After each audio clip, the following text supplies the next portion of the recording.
मित्रांनो, आज महाराष्ट्राच्या राजकारणात एक मोठा प्रश्न उपस्थित झाला आहे. तो प्रश्न म्हणजे अजित पवार यांच्यानंतर आता राष्ट्रवादी काँग्रेस पक्षाचं भविष्य काय असेल?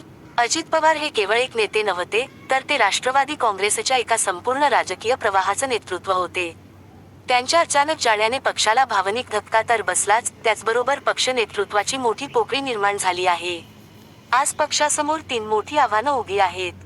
पहिलं आव्हान नेतृत्वाचं आहे. अजित पवार निर्णयक्षम, आक्रमक आणि संघटनात्मक ताकद असलेले नेते होते. त्यांच्या जागी तोलामोलाचं नेतृत्व उभं राहील का? हा प्रश्न प्रत्येक कार्यकर्ता आणि आमदाराच्या मनात आहे. सध्या पक्षात चर्चा सुरू आहे की नवं नेतृत्व कोण करणार. काही वरिष्ठ नेते एकत्रित नेतृत्वाचा विचार करत आहेत, तर काही जण अजित पवारांच्या कुटुंबातील व्यक्तीने नेतृत्व करावं असं मत मांडत आहेत. दुसरं मोठं आव्हान पक्षाची एकजुटता. अजित पवार यांच्या नेतृत्वाखाली अनेक आमदार, पदाधिकारी आणि कार्यकर्ते एकत्र होते. पण त्यांच्या अनुपस्थितीत पक्षात फूट पडेल का, की सर्वजण एकत्र राहतील? हा सुद्धा महत्त्वाचा प्रश्न आहे. राजकारणात नेतृत्व कमजोर झाल्यावर आमदार इतर पक्षांमध्ये जातात. हा अनुभव महाराष्ट्राने अनेकदा अनुभवला आहे.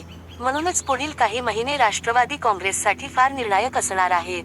तिसरं आणि सर्वात महत्त्वाचं आव्हान राजकीय दिशा. पक्ष सत्तेत राहणार का, की विरोधी पक्षात बसणार, की पुन्हा एखादं मोठं राजकीय समीकरण बदलेल? हे स्पष्ट होण्यासाठी वेळ लागणार आहे. काही राजकीय विश्लेषक असं मानतात की या परिस्थितीत राष्ट्रवादी काँग्रेसचे दोन्ही गट पुन्हा एकत्र येण्याची शक्यता वाढली आहे. जर असं घडलं तर महाराष्ट्राच्या राजकारणात मोठा बदल बघायला मिळू शकतो. तर काहींचं मत आहे की अजित पवारांचा स्वतंत्र राजकीय वारसा जपण्यासाठी त्यांचा गट वेगळ्याच मार्गाने पुढे जाईल. आज एक गोष्ट मात्र नक्की आहे, राष्ट्रवादी काँग्रेस एका वळणावर उभी आहे. हा वळण पक्षाला पुन्हा उभं करेल की हळूहळू कमजोर करेल, हे येणाऱ्या निर्णयांवर अवलंबून आहे. शेवटी प्रश्न एवढाच आहे, अजित पवारांनी उभा केलेला राजकीय प्रवाह नव्या नेतृत्वाखाली पुढे जाईल का, की महाराष्ट्राच्या राजकारणात एक नवा अध्याय संपल्याचं इतिहासात नोंदवलं जाईल?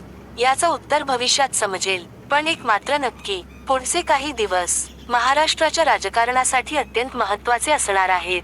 तर मित्रांनो, तुम्हाला काय वाटतं कॉमेंट्स मध्ये नक्की सांगा आणि व्हिडिओला लाईक, शेअर आणि सबस्क्राईब करायला विसरू नका. धन्यवाद.